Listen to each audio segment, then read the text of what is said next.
Hey guys, it's Amanda and welcome back to my channel. Today I want to talk about the phrase, influencing is not a real job. The stereotypical influencer's life seems to be devoid of all the signature signs of work.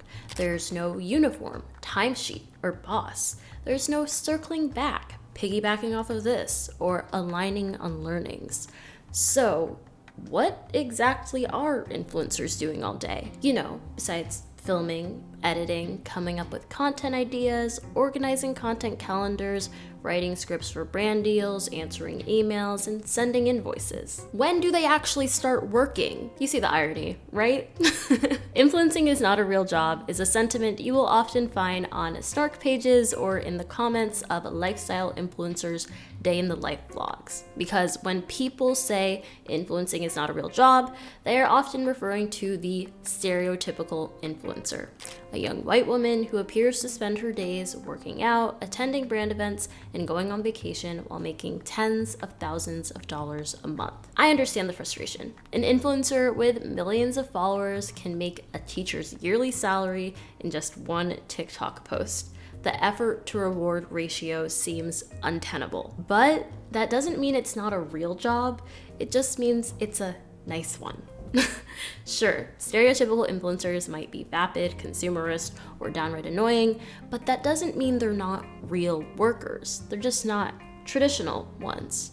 So, trigger warning, spoiler alert, I do think influencing is a real job, but today I want to explore the nuances of influencing as real work and what it means to have a real job. I'll be drawing on my experiences as a viewer, creator, and W-2 haver, aka an employee, because I feel like I have truly been on all sides of this debate. Before we get into that, though, I want to ask a less controversial question. Do you ever feel like you're being followed on the internet? Like you searched for the perfect pair of dark wash crop utility jeans once and now they are haunting you? They're whispering, buy me, buy me. I know you have the same exact pair in a slightly different color, but you need me. The good news is that it's not all in your head. The bad news is those jeans are stalking you. If you use Google search or Chrome browser, your personal information is probably exposed. It's hanging out there like a pair of bloomers on a clothesline for all of the world to see. I'm talking about your searches, browsing history, email, location, device settings, even political, financial, or medical data. And yeah, I know this sounds rich coming from a YouTuber. Of course, I love attention online, but even I have my limits. And you should too. We need to set boundaries with our personal information, and the sponsor of today's video, DuckDuckGo, makes that easier than ever. DuckDuckGo is a search engine and browser all in one. It believes the best way to protect your information is to not collect it at all. It helps protect your personal info from being sold, stolen, harvested for profit, or otherwise exploited by hackers, scammers, and privacy-invasive companies. It offers the 3 Ps: protection, privacy, and peace of mind. I started using DuckDuckGo when I learned that retailers can change the prices of advertised items based on your customer profile. It sounds incredibly Black Mirror-esque, but it's reality. So if they know you love a dark wash cropped utility jean, they will try to exploit that knowledge and increase the price for you specifically, or me. As a browser, DuckDuckGo is designed for data protection, not data collection. It blocks most ads and those annoying cookie pop-ups. The built-in search engine works like Google, but it never tracks your searches. You can download it from duckduckgo.com or wherever you get your apps. It's surprisingly simple to make the switch. You import your bookmarks and passwords from other browsers, and DuckDuckGo can privately sync them across all your devices. So, what are you waiting for? Download DuckDuckGo via my personal link, duck.com/Amanda. Thanks to DuckDuckGo for sponsoring this video. Let's be honest, most people who say or comment influencing is not a real job are being willfully ignorant, or they just don't care that they are contradicting themselves. And it's not just viewers who say this, even influencers do this. Whether it's a stay-at-home girlfriend claiming she doesn't work while making money off of stay-at-home girlfriend content, or someone with a 9-to-5 job who claims that his side hustle of influencing, despite the revenue he generates from it, is not a real job. As someone who has a real job and influences on the side, I would pick the real job every time. I would never want to rely on this app for my income. Because you think that you're liberating yourself, right? But you're still a wage slave. You're just a wage slave to the algorithm. You can't claim influencing is not a real job and say that it makes you a wage slave in the same breath, because by that standard, isn't influencing just having a job? I like to give people the benefit of the doubt and assume that when they say influencing is not a real job, what they mean is influencing is not a hard job. But words have meaning, and I think it's important to be intentional with our language. At the end of the day, if you're sending an invoice, as influencers do, you are providing a service, and the influencer service is advertising. Instead of a brand hiring a Madison Avenue smoke show to make a commercial, they're hiring a girl who's really good at TikTok dances. People can't accept that influencing is a job because it looks fun and easy, which to the average American is the antithesis of work, but that doesn't make it any less real. I think it's important to emphasize that influencing is a real job because it is a field dominated by women, and labor performed primarily by women is routinely invisibilized. In women-led fields, the work is often devalued and seen as low skill, not because it actually is, but because it's associated with traits presumed to come naturally to women. For example, teaching, caregiving, and grooming are treated less like professions and more like extensions of womanhood, as if they require no training, just maternal instinct or feminine grace. And I feel like that same narrative is happening with influencing. Of course, there's different levels of effort that different kinds of influencers need to or choose to put into their work. However, when people say influencing is not a real job, I think they are often conflating all influencers with the top 1% who can post a few hashtag ad Instagram pictures and get paid 6 figures for that alone. But what annoys me the most about people who claim influencing is not a real job is that a lot of them have jobs that are equally fake. All these influencers are gonna have to get real jobs. None of us have real jobs. You're a consultant. You send emails for a living. 40% of jobs in the United States do not need to exist. That's what David Graeber estimates in this book. Sure, we need doctors and teachers and garbage men, but you work in private equity. That's as much a real job as me talking to you on TikTok. Like, if you've ever clocked into your real job and thought what your boss is making you do is stupid, you cannot tell people to get a real job. Because deep down, you know your job is fake, it doesn't need to exist, and you should be grateful that you are collecting a paycheck and have health insurance for sending emails. Many jobs, especially corporate jobs, are one big performance of productivity, and that's why people resent influencers. Influencers don't have to play this game of performing productivity because they don't have a boss to answer to. I know people in corporate jobs who can and do book Pilates classes in the middle of the day.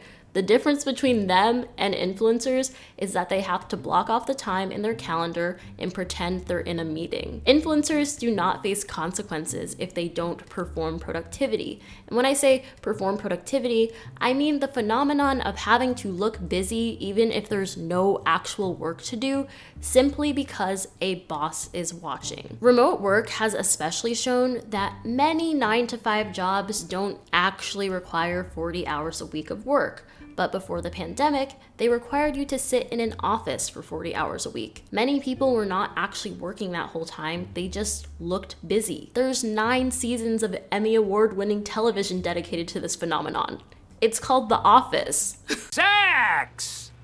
Now that I have your attention, You don't have our attention. So the level of backlash against influencers for the crime of not working hard seems unwarranted. I think there's this cycle that occurs where people see that influencers don't have to work that hard to make good money, so they say it's not a real job, which prompts influencers to prove that they do in fact work hard and deserve the money they're making, which leads to content like this. Try being an influencer for a day, because the people who say it's easy are so far out of their minds. I literally just finished work and it's 5:19. Yes, she sounds incredibly out of touch, but she only said it because a comment provoked her. I do not think most influencers unprompted talk about how hard they work.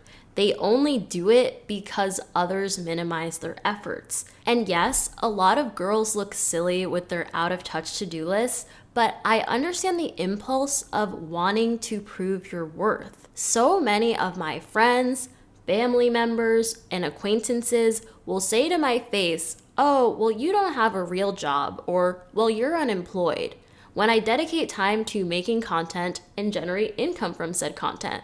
Like, what is that if not a job? I'm not trying to sit here and say, boohoo, I'm oppressed for being a YouTuber, but I just hate how people conflate 9-to-5 corporate employment with having a higher purpose. It's a symptom of American workism. In a 2019 Atlantic essay, Derek Thompson introduced the term workism to describe how work has become a kind of religion for wealthy, highly educated men, offering them not just a paycheck, but a sense of purpose, identity, and belonging. These men, often groomed from a young age to follow their passion, now work longer hours than ever before, even more than poorer men in the US and wealthy men in other developed countries. Workism is the belief that work should be the center of one's life and identity, and that policies aimed at improving people's lives should always encourage more work. Sound familiar? Yeah, it sounds like the policies literally kicking millions of people off of Medicaid because these politicians are convinced that Americans' lives will improve if they work more, so they will deserve healthcare. Thompson notes that this obsession with labor runs counter to historical patterns. Wealth used to buy leisure, not more time at the office. And although it started with elite men, this mindset is now spreading across class, gender, and age groups. In a culture where work is religion, the most shameful thing you could do is not have a real job and face no consequences for it. That you might have an enjoyable, perhaps even leisurely life makes it even more unsettling for people who subscribe to workism, the belief that your job is your moral worth. I think this is a huge reason why viewers are so angry, sad, and disappointed when an influencer who was known for their job quits it to go full-time with content. It feels like betrayal. You liked them because you worshipped at the same altar, the desk. Logically, I understand why viewers feel this way. But as someone who has worked in a corporate job and been a content creator, I can confidently say that most influencers quit their job because there is a huge opportunity cost. When it gets to the point that you make the same amount of money from influencing as you do from a 9-to-5 job, it seems silly not to dedicate more time to your content so you can potentially make even more money from it. Every moment you are on the clock for someone else, you kind of think about how you could be making your own thing and potentially making the same amount, if not more money from doing that. Guys, I quit my job! So when influencers quit, it's often a strategic move made with time and consideration, like a career pivot. But the general public views it as this person is lazy because they no longer have a traditional job. I think it's really toxic how people basically prey on these people's downfall just because they quit their job. I don't think it should be viewed as a failure if an influencer goes full-time with content and later down the line gets a traditional job again. Because sure, the work was different, probably easier, but they didn't just stop working. And yes, I'm looking at you, stay-at-home girlfriend content creators. You are still working. I've definitely been in this position because I've done content creation full time, and then I've also had jobs in corporate, in production, in retail. When I'm interviewing for a job, the skills that I'm mostly talking about are writing, editing, and content strategy, which are all skills I employ while being a YouTuber. I know for the specific type of content I make, it appears to look like more work than the stereotypical lifestyle influencers content, and I think it is more work. However, I have also tried to be a lifestyle influencer / blogger, and I kind of stopped doing it because I didn't like recording myself all the time. The type of content I post now has a clear end, whereas when I vlogged, I could theoretically keep recording forever and have to be continually on whenever I whipped out the camera. For these videos, when I'm finished filming, I can just go back to living my life without worrying about good lighting or setting up a tripod. I'm not saying influencing is the hardest job in the world, it's just something to consider. And truly, as someone who has had success with this type of content and not like traditional lifestyle influencer content, like I think both are different skill sets, and I don't know, I just like don't think it should be completely dismissed as non-work, because trust me, I tried and I was not as successful with that content as I have been with this kind of content. But I'm gonna be honest, I have genuinely been thinking about trying to get back into the lifestyle influencer game and creating a vlog channel, because I truly just want to see if I could try to succeed in it again. Trust me, that is certainly where most of the money and the perks are in the creator economy. So I think it would be like interesting to see if I could like build a channel from scratch and like see if I could have like any success with that. I also feel like now my life is a lot more aesthetic than when I was like in college or living at home, because I have a lot more control over my environment. And I do feel like that is a huge aspect of being a successful lifestyle creator, is just having like a pretty life. So if you guys would watch my vlog channel, let me know. Influencers can and should be critiqued. A lot of influencer culture is out of touch. I just don't think not having a real job is a valid one, because what does that even mean? That they're not suffering enough to deserve success? It kind of reminds me of the creator Ashley, aka Best Dressed, whose content I absolutely loved. I truly believe her influence cannot be overstated. I could make a whole video on that. But she drove herself to extreme burnout, trying to prove that she was a hard worker and not just an influencer. And I think that desire was not just rooted in workism, but internalized misogyny. The resentment for influencing is supercharged when it's aimed at young women, especially young women who appear to have financial freedom, not from an office job, but from talking into a phone. It disrupts the narrative that success has to be earned through sacrifice, and it's even more offensive that the labor being done doesn't look like work. So when people say influencing isn't a real job, what they often mean is that looks too easy, and I don't think you deserve to enjoy your life more than I enjoy mine. People point to influencers and all their excess as peak late-stage capitalism. And yeah, watching someone unbox PR from McDonald's in a $10,000 a month apartment is dystopian. I'm not denying that. But you know what else feels dystopian? Being mad that someone who is not a billionaire doesn't have to work that hard and still gets to live a nice life. Like, why is that what makes you angry? We should be asking why most people don't get to live comfortably without killing themselves for it. It's wild how quickly we'll call out the unfairness of someone not having to perform productivity instead of questioning why performing productivity is the standard in the first place. That's workism in action. It teaches us that employment is a moral achievement instead of a market condition. It kind of reminds me of one of the most common internet clapbacks filling the comment sections of TikToks. I'm too employed to know what this means. It's just another example of how our culture casually conflates work, no matter what that work is, with enlightenment. I'm saying I'm employed, so I don't understand your guys' conversation. Because you guys are all unemployed. Maybe the real dystopia is that we're more comfortable policing influencers for not having jobs when we could be imagining a world where more people could work less. It's not to say that the solution is for everyone to become an influencer. I just want to point out how unimaginative we are about lives that don't center around work. Like, if universal basic income was a reality, what would you do? Seriously, include it in your comment below. Anyway, I hope that you guys enjoyed this video, and I'll see you in my next one. Download DuckDuckGo via my personal link, duck.com/Amanda. Thanks to DuckDuckGo for sponsoring this video.